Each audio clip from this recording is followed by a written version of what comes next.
We got a guy, Isaac Feldman, here who used to work with us. He works at the Sports Network. He fought last week and won. Winner by knockout from Long Island, New York, Isaac Feldman. Here's the problem with that. Now with the proliferation of MMA, Yes. you ain't got anybody. You have no idea. Because that dude Isaac, who's a great kid, Yeah. you'd look at him and go, I'll probably have this guy. I can handle this guy. He'd kill you in Meanwhile, 30 seconds. What? Right. Hi-ya! No, like, God damn, I had the wrong guy.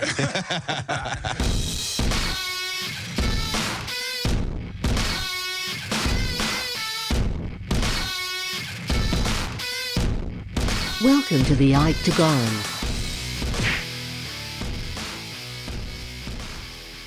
What's up, everybody? Ike Feldman back for another IkeTagon.com episode. This one's a little different. I'm recording it at night. You might hear some noises, maybe the chopping of vegetables or meats, or the sprinkling of seasonings, and maybe the flushings of toilet or the showerings of a shower. You may hear all those noises and more in the background.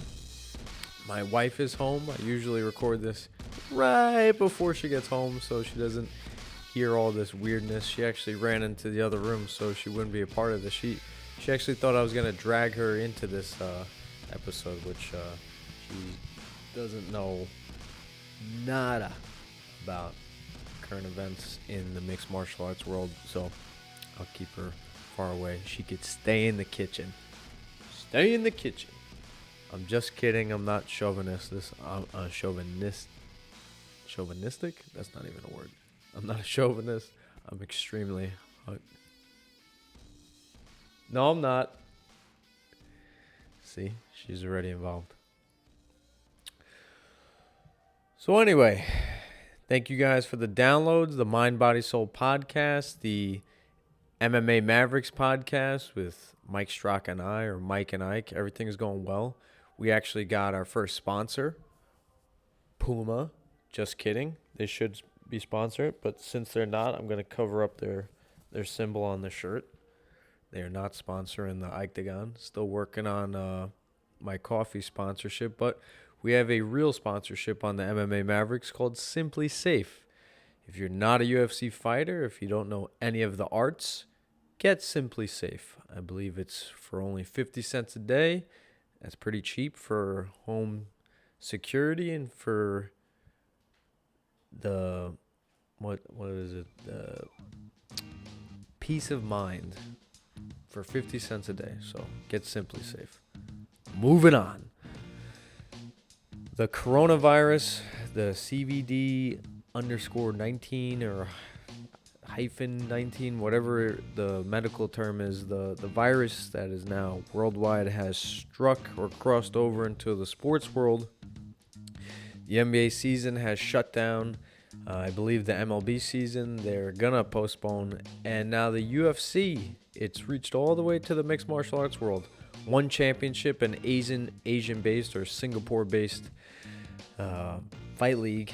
They're conducting their events in front of empty arenas. It's just, I believe, the local media members and the coaches and the staff that are in the arenas for those events. And the UFC has followed suit. Bellator MMA has followed suit. Bellator has an event tomorrow night in Mohegan Sun, Connecticut, and they actually canceled it or postponed it completely. The UFC, I guess they're feeling it out because the event that takes place tomorrow is in Brazil. We haven't heard much about the coronavirus reaching Brazil, and I think Dana White wants to continue the show, not disrupt the flow of things, but is taking procedures to prevent any further spread. I mean, you're still flying your fighters from the States or from other countries into Brazil to compete, but they're doing what one championship is doing, where it's just staff, some media, coaches, and it's going to be a fight that's in front of no fans. And Brazil is known to bring the ruckus and bring the noise. And it's going to be awkward. It's going to be different. but the show goes on, I guess. I don't understand it. There's an event in Columbus, Ohio in a couple of weeks. There's an event in Brooklyn next month, and that's a big one. That's Khabib Nurmagomedov against Tony Ferguson. Who knows how far this is going to go with the UFC? I guess they're handling this week by week, and so far they will continue the show, but it's not smart because it's playing it too close. I understand you're not having the fans there, and I understand you're testing the fighters for fevers or for illness and making sure that they're covering up the sponsor again, making sure that they're not spreading anything, but you're still flying them on a plane. It better be private flights. If the UFC really cares about their show and their athletes, they should fly the athletes around on private airplanes and make travel really easy and really accommodate the athlete. It would show that the UFC cares for them and they're not just trying to squeeze dollars or squeeze ratings and commercial money, because that's where they make most of their dollars, from their TV deal and broadcast deal with ESPN and with the sponsorships on TV, not just the ticket sales or the price of vendors in the arena or whatever the UFC would get from on-site budget, or profit, whatever the UFC would get from profit from on-site with the fights.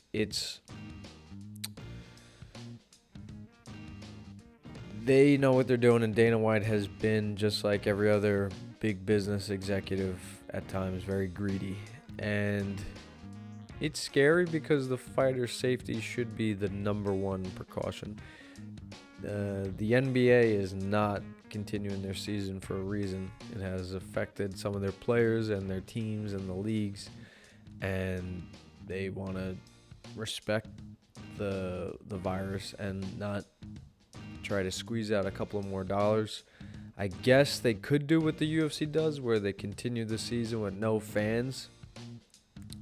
But the NBA has games to play with. MLB has games to play with where they can kind of cut the fat for some of those games. Yeah, they lose some of the vendors and the jersey sales or merchandise sales in stadium, but the seasons, they're so long that you could trim the fat in terms of extra games. I guarantee you the NBA will be looking and praying and hoping that they are back in time for the NBA playoffs, which is in April. MLB, I believe they could sacrifice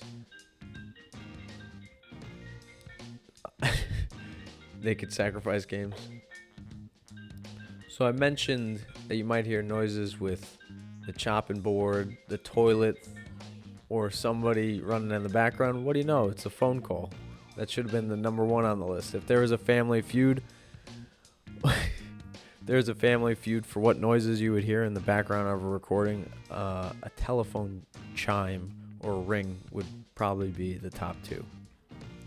So anyway, back to the point about the virus. NBA, MLB, they can make adjustments.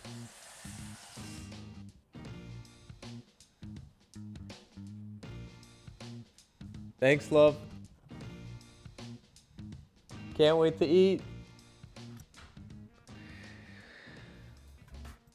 But the UFC,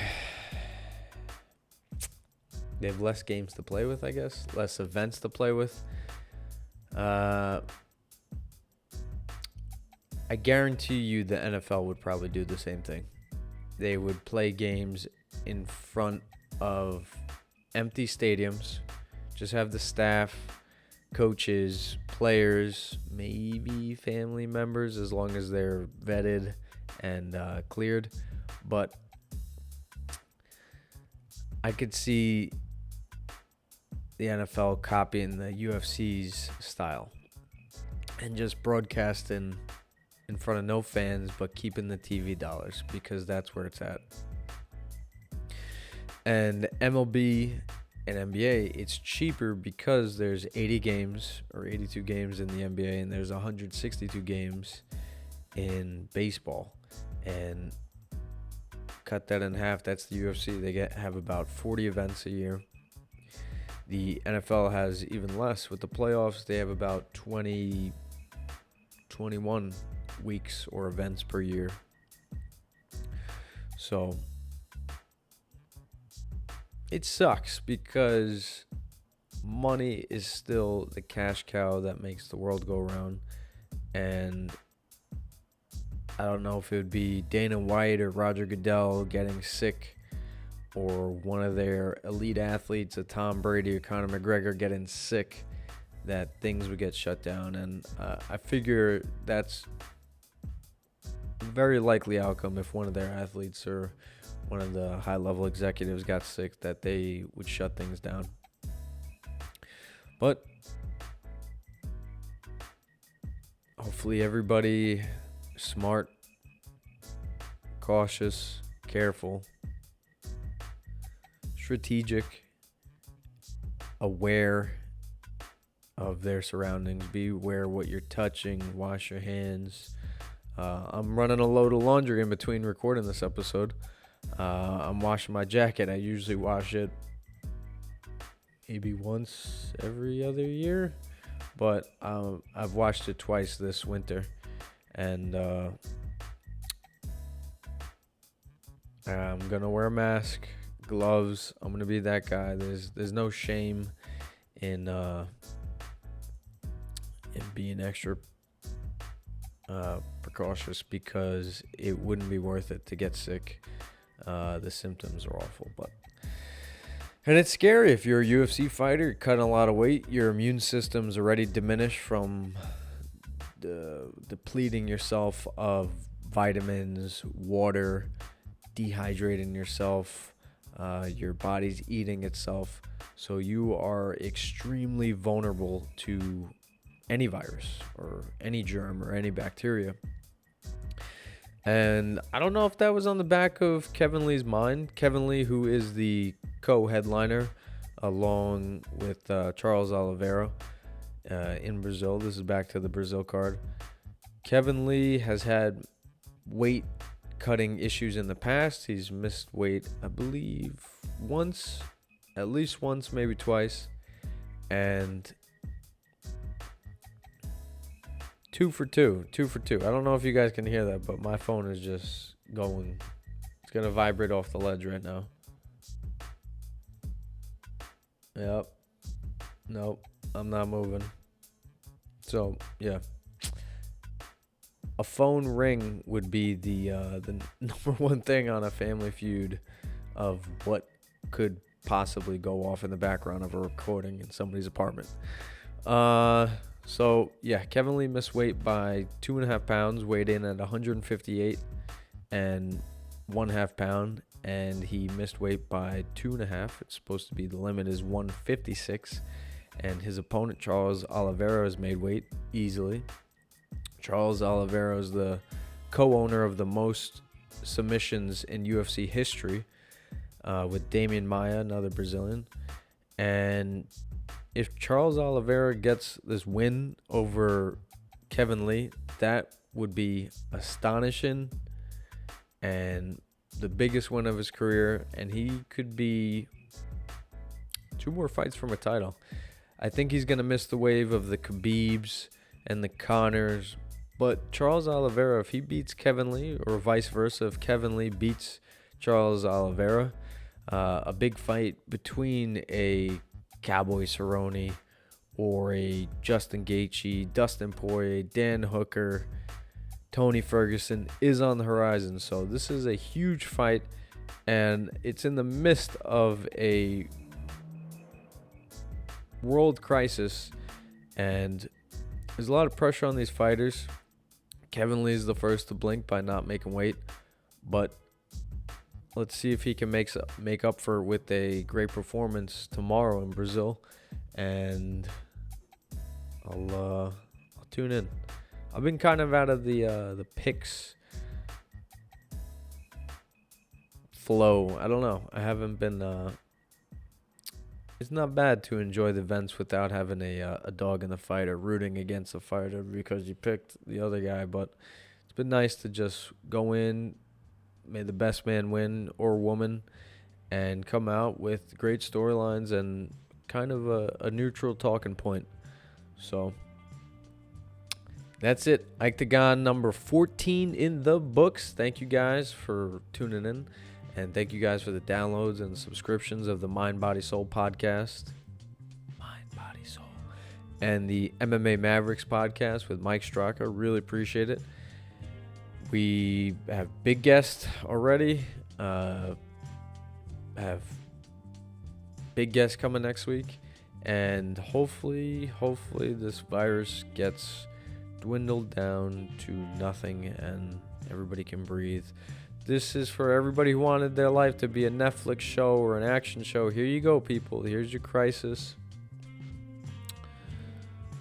Not good. Not good.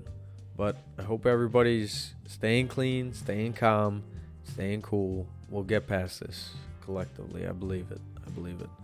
So, till next time, Ike Feldman at IkeTagon.com. IkeTagon. Later. Turn off your damn phone.